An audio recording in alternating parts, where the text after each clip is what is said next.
These days, it feels like no good game can be released without one of these things, a skill tree. They are very popular among games like Dying Light, Assassin's Creed and even Doom. A skill tree lets the player gain more or less cool power-ups and bonuses from a bit more HP to double the movement speed. In this tutorial, we'll learn how to create a very easy to customize skill tree inside Unreal Engine 4. On the screen, you can currently see the final result, and as an example of unlocking a power-up, once I acquire the last skill, I will be able to double jump. Keep in mind that this is a very simple system and it can be developed further with more features, such as investing more points into each skill. Let me know down below, if you were to create a skill tree, what abilities would you give the player? If this is your first time here and want to learn more about Unreal Engine 4 and game development, start now by subscribing so you don't miss anything. With that being said, let's start the tutorial.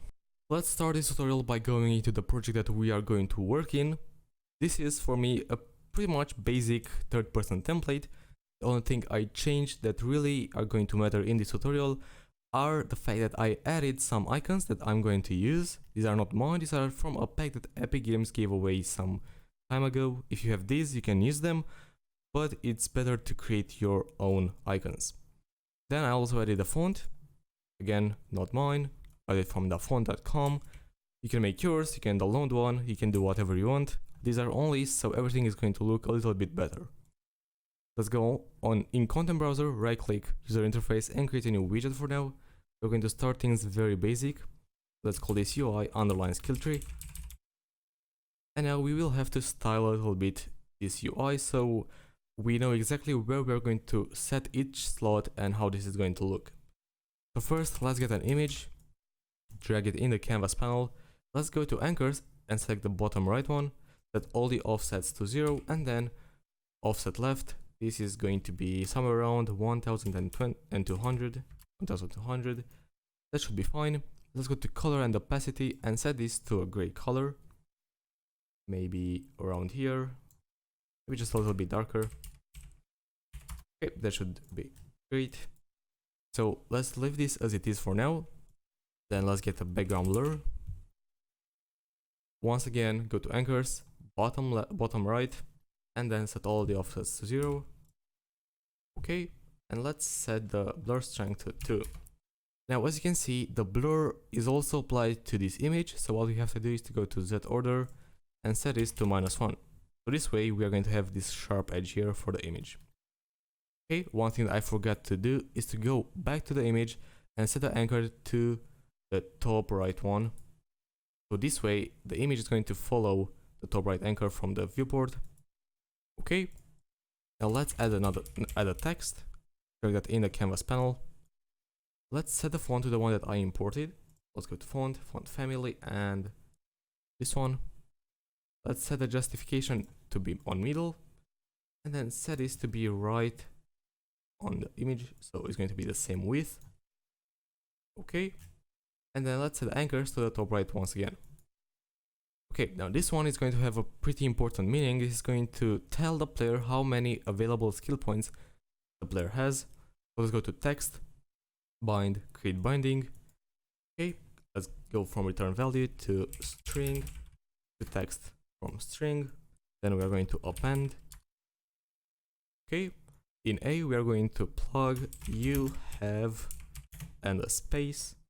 Then here is going to go the number of skill points we have. Okay, then we are going to have another space here. Then here we're going to have a select node, and you're going to see in a second why we do that. And then here another space and the word available. Okay, now let's compile. We are not yet going to set this up. First we'll have to go in the third person character, and then we'll have to go to variables, and here I'm going to type skill points available. And this of course is going to be an integer. Now we are going to start with 20 skill points just for the purpose of demonstration. This usually is 0, and the player is going to earn skill points by making quests or earning XP or anything like that. Okay, now let's go to event graph. Let's go to event construct, cast to third person character, then get player character, plug this in object, and then let's save this in a variable. Gonna call it character. Let's straighten this, compile, and now let's get back to text to get text 0, the binding. Let's get character, get available skill points. Now we are going to check if this is equal to 1. Okay, if that is true, we are going to have here a skill point. Okay, but if that is false, we are going to have skill points, which is the plural of skill point. Skill points. Okay, you can write here skill points with a space in between, however you want. That doesn't really matter. Okay, and that should be it. But in B, what we have to do is to plug the skill points available in there. Let's compile. Now let's go to the third person character, get begin play. Okay, that's not it. Okay, let's create widget. Select the UI skill tree and let's add to viewport. Now we should be able to see this on the screen. So you can see up there you have 20 skill points available, but if I'm going to go to the skill points available variable and set this to 1, it should say you have 1 skill point available. This is a very small detail but sometimes important. Let's set this back to 20 and go back in the UI skill tree. Let's go to designer and now we are going to create an animation. This is going to be called fade. We're going to select all these elements, then go to track and add text, add background blur and add image. All of them are going to have the render opacity property.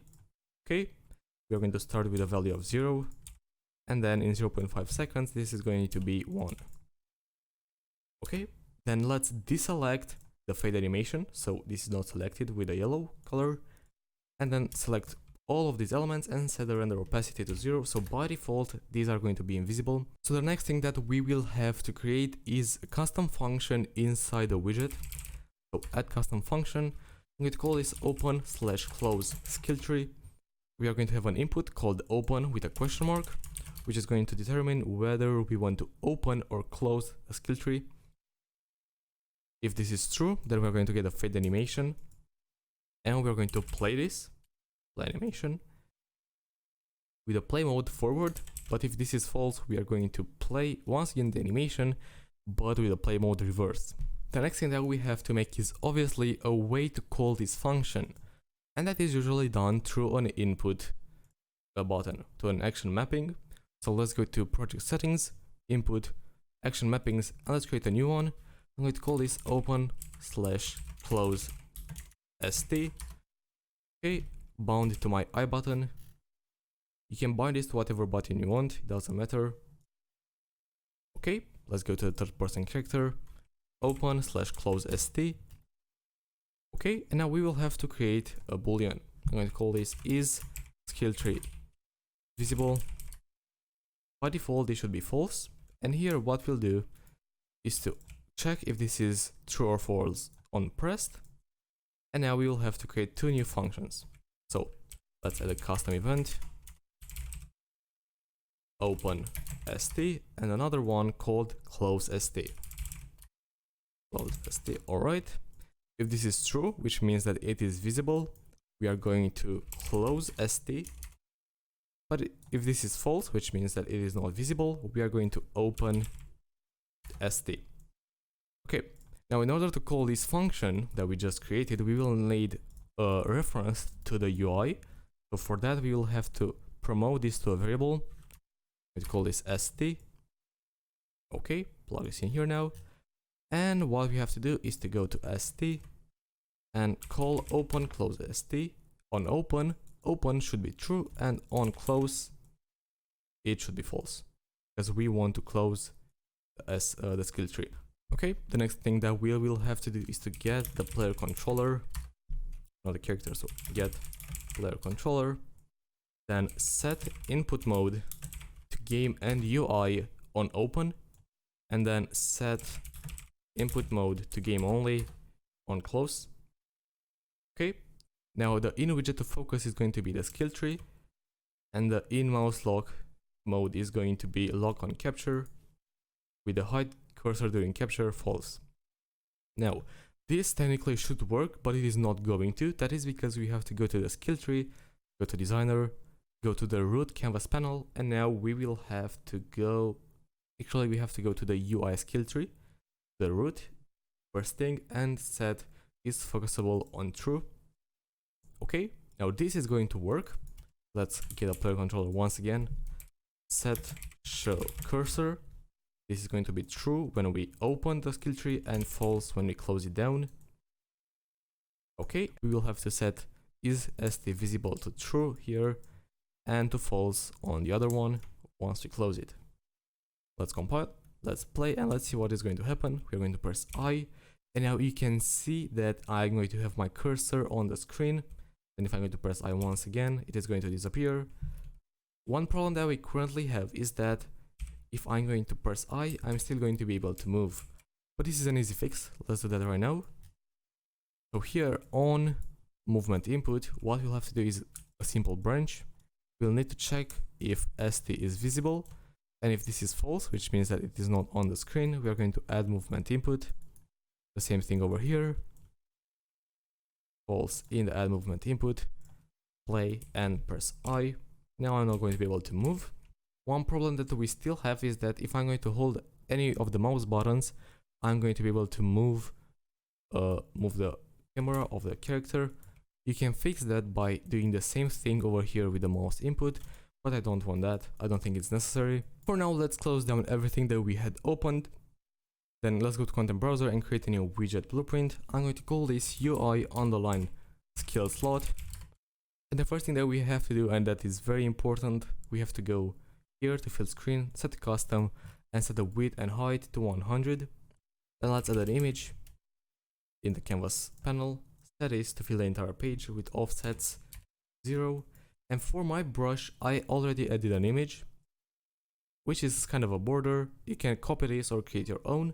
What is important, something important that you have to do is to go to the MIP generation settings and set no MIP maps, and the texture group to UI, no MIP maps because we want this to be pretty sharp. That is to be the image, and set the Z order to 1. Then let's add another image. Once again, fill the entire screen. And for this I'm going to use one of the icons that I imported from that pack, which is only a placeholder for now. Okay, and now let's add some text. And I'm going to use the font that I imported. I'm going to set the text to be 1, and I'm also going to add an outline size 2, and it is going to be a gray color. Okay, I'm going to make the text smaller and put this in the bottom right corner. Okay, that should be fine for now.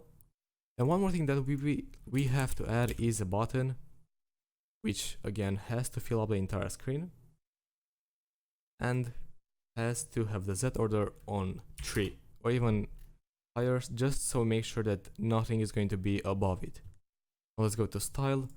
On the normal style, let's set the opacity to 0. Then on the hovered style, we are going to set the tint once again with opacity 0, and on press the same thing. We don't want to be able to see it. Actually, on hovered, what we can do is to set this to something like 0.3, so it is going to be just slightly whiter. Okay, and that should be fine for the styling. Now let me explain what everything is going to do. This number right here is going to represent the skill points needed for the player to unlock the skill. Then this border is going to represent the state of the skill. If it is going to be white, that means that the player cannot acquire the skill. If it is going to be yellow, that means that the player can acquire the skill, and if it's green, that means that the skill was acquired already. Okay, let's go to the graph and add some variables. One is going to be called name, which is going to be a string, and as the name says, it is going to be the name of the skill. In description, again a string, then skill points needed. Okay, this is going to be an integer, and by default 1. The name by default is going to be name, and the description by default is going to be desk. Okay, now let's go to the skill points needed and click on the eye for all of these three, in fact, and then expose on spawn. Okay, why we are going to do that? Because if we are now going to go in the skill tree UI and add a slot from the user created, just add one in here, doesn't matter. You can see it right here. Okay, and if we make it 100 by 100, then you can see here on default that we can set the name, the description, and the skill points needed. As well, one thing that we have to do in the UI skill slot is to set the anchor points for the text. That is to the bottom right. Okay, and that should be fine for now. One more thing that we have to add in the variables tab is a brush or texture. That is because we'll have to go to the image that represents the bone, go to binding, create binding, then make slate brush. Okay, then from image, promote this to a variable texture. Let's delete the one that we just created and rename this to texture. Okay, once again click on the eye and expose on spawn. If you now compile and go in the skill tree, you can see that we can set a texture that is going to be set in the game. We don't have to do it manually for each, we just set it in here. Okay, now that should be fine for now. Then let's go to the border, and here we will need to go to tint, actually to color and opacity, and we will have to bind this. Okay, here we're going to make linear color. Actually no, we're going to have a select node. Then here we're going to have another select node. Okay, let's create a boolean called acquired, which means that this was the skill was unlocked, which means that the player has now the skill. Okay, and a variable can be unlocked, which means that the player can get it. Let's click on the eye and expose on spawn.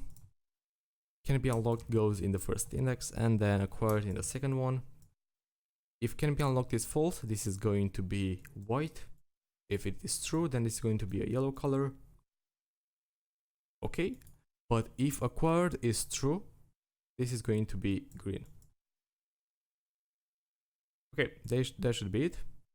Let's compile, and now all the errors are going to disappear. One problem that we currently have is that we don't know what this skill is doing. So there's no tooltip for it, so the player can't know what he's getting. That is why we created the name and the description. So in order to show this, what we'll do is to go to palette, then go to text and add all of this in the canvas panel. Set the font to be the one that we imported. Set the size to 32. Then we also have to go to auto wrap text. Okay. Now let's get this and put this down at the bottom here. Okay, that should be fine. Now let's go to text and bind and create a new binding. Then to text from string right here. Then in string we are going to append, and we are going to have here skill name, column and a space. Now we are going to have here current skill name, which is going to be a string. Okay, then add a new pin. Now hold shift and press enter, which is going to give us a new row. Then here we are going to go with skill description, another column and a space, and add the new pin, another string. This one is going to be current skill description. Plug this in here, and that should be just fine. Now let's get both of them and check if either of them are equal to nothing, or no character at all. So if either of these is true, that means an or boolean. That means that we are not going to display anything because there's no name, there's no description, it will look bad. So only if this is not true, so there is some in both of them, some text in both of them, then we are going to display this. Otherwise, the return node is going to be nothing, so no value at all. Okay, but now you might wonder, how are we going to set these variables? First thing that we have to do is to go to event construct. Let's add a sequence. Okay, now let's go to canvas panel, set this to be a variable, get children count, then let's decrement 1. Then we're going to get here a for loop from the flow control, plug this in the last index, and copy this one more time, the canvas panel, get child ut. So now we are going to get all the children from the canvas panel. That means everything in here, even the slots. Now we want to cast to skill slot, so we only get the skill slots. And what we'll do for now is to create an array of skill slots. I'm going to name this slots, going to delete this from here, and I'm going to go back to slots and set this to be an array. and I'm going to add them in the array. Then I'm also going to set render opacity right here to 0, because by default they are going to be visible. If we are now going to play, you can see it on the screen, but if we are going to set this to 0, it is not going to be available to the player anymore. Okay, and now what we can do is to set the name. Let's see, basic skill, description, this is a basic skill. Okay, let's also set a texture. So let's go to content here and get something. I'm going to get the same one, and then can be unlocked. Let's set this to true. Now let's go to graph once again. Let's unplug this so we can see it. Now you can see the border is yellow, which means that we can unlock it. You can see the image. You can see 1 right there, which represents the number of skill points we need. I'm going to change the skill points needed. This should be now 2. It is not, and that is probably because we forgot to set up the binding in here. So let's go create binding, and the binding is going to simply be the skill points needed. Plug that in here, play, and now you can see the 2 represented right there. Okay, now everything is fine. Let's plug this back in here and let's continue. We still can't see the tooltip and set the current skill name and description, so let's see how we can do that. First, we'll need to go to the UI skill slot and create a new variable. I'm going to call this parent skill tree, and it's going to be a skill tree variable. Object reference, compile, and now after this for loop, we're going to set from the skill slot set parent skill tree, and we are going to have here a this, so get a reference to self. Then one thing that we will need in the future in a bit is character. It is going to be a 3rd person character, compile, and then let's also set that. Okay, and the character is going to be the one that we also got on construct right here. Okay, so that's fine.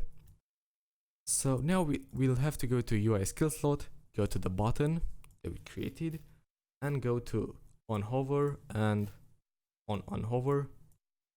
On hover, we are going to get the parent skill tree, set current skill name, and then set current description.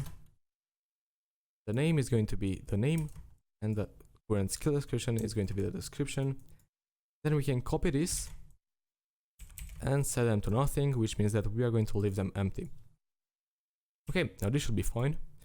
If we go back to the skill tree and unplug the opacity, we're going to play, and then if we are going to press I and then hover over, we can now see at the bottom skill name, basic skill, and skill description. This is a basic skill. So now we know that the tooltip works. Let's plug this back in here. So everything is very cool so far. We got a lot of things down, but while we can see what each skill means, we cannot unlock them yet. So for that, we are going to go to the button and let's go to onPressed. And onPressed, what we'll have to do is to check if can be unlocked is true, and that also acquired is not true, so we haven't yet got this skill. If both of these are true, we will first check if character is valid, and if that is true, we are going to get available skill points, and we have to check if this is bigger or equal to skill points needed. If that is true, we are going to get a character, set skill points available, then get skill points available, subtract the skill points needed. So for example, if our skill requires 2 skill points, we have 10 skill points. After doing all of these, we are going to be left with 8 skill points available. Okay, then let's set acquired to be true, compile, and let's see what is going to happen. Okay, let's go back to the skill slot, to the skill tree I mean, and unplug this from here because we want to be able to see it. Okay, press I and we're going to click this.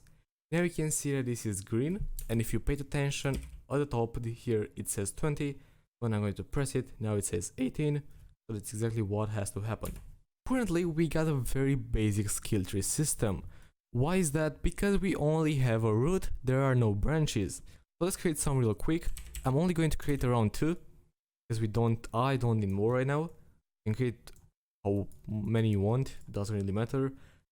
Okay, I'm going to set this to 1, this to 1, I'm going to type here 2 and type here 2.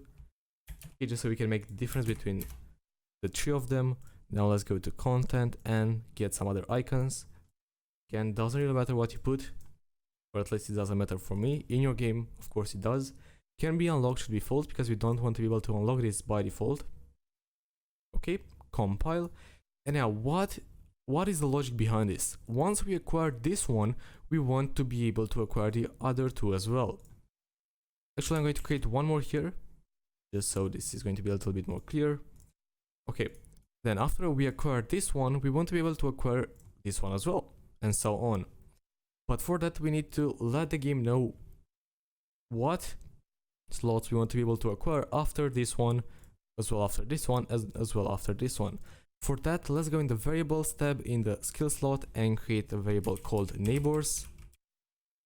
And this is going to be a skill slot variable, and it's going to be an array. Okay, then after acquired, we will get a for each loop, and what we'll do is to set the can be unlocked variable to true for each neighbor. Let's compile, and now let's go in the skill tree. Okay, and now there could be a very easy way of setting these skill trees, but unfortunately it doesn't work that way. That would be setting instance editable to be true and expose on spawn as well on true, and then setting them in here, right? But it doesn't work because once you restart the entire blueprint, each reference is going to get resetted, so that doesn't work. We will have to do this manually, but it doesn't take too much. What we have to do is to get the root one, put this in here, set neighbors, then make array. Alright, plug them to in the set. We will have 2, this one and this one. And this is why I'm not going to make the tree any bigger, because this takes quite a lot of time. Okay, we can copy this, plug this in here, make array, and now we are only going to have one more, that is going to be this one. Alright, cool. So that should be everything for setting this up. Let's go and test it. Let's unplug the render opacity from here. Let's play, let's press I, and now we are going to spend 2 skill points on this. You can see it turning green, and this one, both of them turning yellow. If I'm going to press this one now, this one is going to turn yellow, and so on. It's pretty nice, but we are not yet done. What is left for me to do is to see how I can turn on the skill points, the slots in here, because currently they are invisible, and then to see how we can acquire the actual power up or the ability or whatever else you're going to give the player from these slots. So one way to do it is to go to the third person character. Okay, then we will need to go actually back in the skill tree, go to event dispatchers, we call this on toggle. Then here, open close skill tree, we are going to call this. Okay, then we are going to bind event on toggle. Let's go to add event, toggle slots. Let's get the skill tree and get slots. Okay, for each loop. But before doing the for each loop, we are going to have here a timeline, opacity, and we will need to add some more things, but for now let's unplug it from here. Then let's go to float. We need to call this track. I have no better name for that. Time 0 value 0, and then time 0.5 value 1, length 0.5. Okay, then call on toggle. What we'll have to do is to add an input, and I'm going to call this open with a question mark. Plug this in here. Actually, I'm going to delete it and call it once again. Plug open in the new parameter. Okay, compile. For some reason, we still get an error. Okay, now it should be fine. Plug it in here, compile, and everything is fine. In third person character, we're going to delete this and add it again. Toggle opacity. So let's have a branch. On true, we are going to play this timeline. On false, we are going to reverse it. Then on update, we are going to have the for each loop, and we are going to set render opacity. And in opacity, we are going to plug in the track. Okay, now let's see if this is working or not. I'm going to press I, and you can see the slots coming up in here. I'm going to press I once again, and they're going to disappear. If you're going to ask why 0.5 the duration, that is because the duration of the animation fade is also 0.5. Now let's go into the UI skill slot, add a new event dispatcher, and I'm going to call this on acquire. Using this one, we are going to be able to let the player know, hey, you got an ability, you got a bonus or something. Let's add that to your stats. We're going to call on acquire after completed. Now we have to go to skill tree, and here we will need to get as UI skill slot bind event to on acquire. Okay, then event acquire, we will need to add event. I'm going to call this on acquire, same name. Okay, now let's see how we set this up. In my example, what I'm going to do is a double jumping system. For that, one thing that I'm going to need to do is to go to the third person character, add a variable can double jump. This is going to be a boolean, by default false. Then UI skill slot, we need to add an input to the on acquire again. We call this slot, and the type is going to be a skill slot. Okay, and it is going to be self. Compile this and compile this one as well. If this is equal to the last one from here, this is the one that I want to give the player access to double jumping. If this is true, then I'm going to get the character and set can double jump to true. Right? And now, because I don't want to waste any more time just on the double jumping system, I'll do something very basic. So let's get from press the branch, check if can double jump is true or false. If it's false, we're going to call the jump function, and if it's true, we are going to launch character 500 units on the z-axis. Now this is not going to be a double jump, it is going to let me infinitely jump in the air, but I don't want to waste time on that because this is not the purpose of the tutorial. Okay, now if I'm going to press jump multiple times, you can see me jumping upwards. I'm going to play without getting the skill. I'm only going to be able to jump once. So that's pretty much everything we have to do. And that's everything that we have to do inside Unreal Engine. If you have any other questions regarding this video, let me know down below and I'll make sure to answer them. What you can do to make this skill tree even better is art that has a meaning behind it and a better tooltip element, preferably a neat pop-up on hover. I've always wondered, if I were to create a game that could use a skill tree, what type of abilities I'd give to the player. Probably a lot more mobility. Let me know down below what you would give the player in a skill tree. If this is your first time here and want to learn more about Unreal Engine 4 and game development, start right now by subscribing so you don't miss anything. Big thanks to Stefan, Guthrie, Donald Anderson, Clive75, Kamasutra Industries, Pudiman Zone, Andrew Millspog, Quinn Shaw, Vincent Ye, Justin Cerilli, Badr Al-Kahtani, and Aaron Skinner for supporting me this month. Thanks a lot for watching the video until the very end, and I'll catch you in the next one.